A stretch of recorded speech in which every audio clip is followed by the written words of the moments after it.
The coconut industry reform movement expressed alarm that under the executive order recently released by Malacanang, the Coco Levy Fund might be used for other purposes and not for the welfare of the coconut farmers and the coconut industry.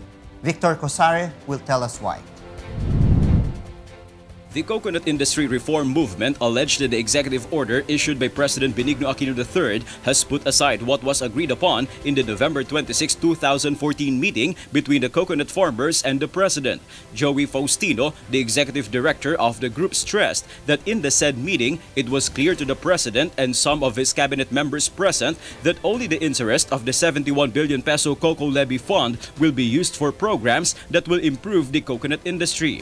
Malacanang's executive order, however, disregarded this and opened the whole fund for the picking. Doon po sa EO ni Pangulong Aquino, EO number 180, wala pong cap, walang hangganan yung gamit.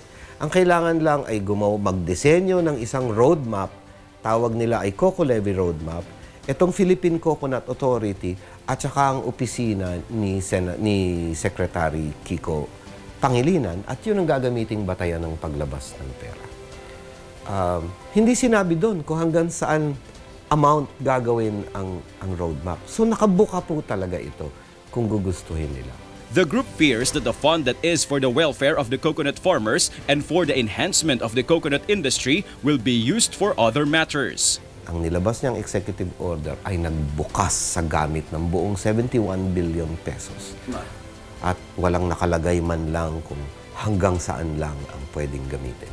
Sa panahon ho ng papalapit na eleksyon sa 2016, kami ay nangangamba ng katakot-takot dahil dito. Even if the farmers were promised to be part of the consultations in crafting the roadmap and a limit will be placed in the said guidelines, the group has doubts on its sincerity. May mga nakuha naman kaming assurances na itong roadmap daw ay kanilang ililimit to the 3 billion. Pero sabi ko nga, ba't hindi inilagay dun sa executive order?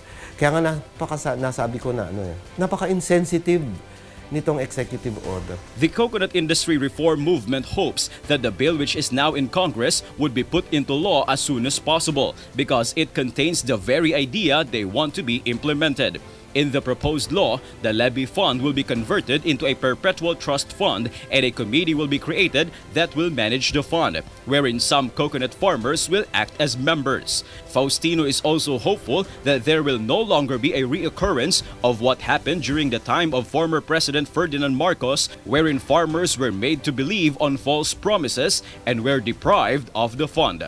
Victor Cosare reporting for Y News.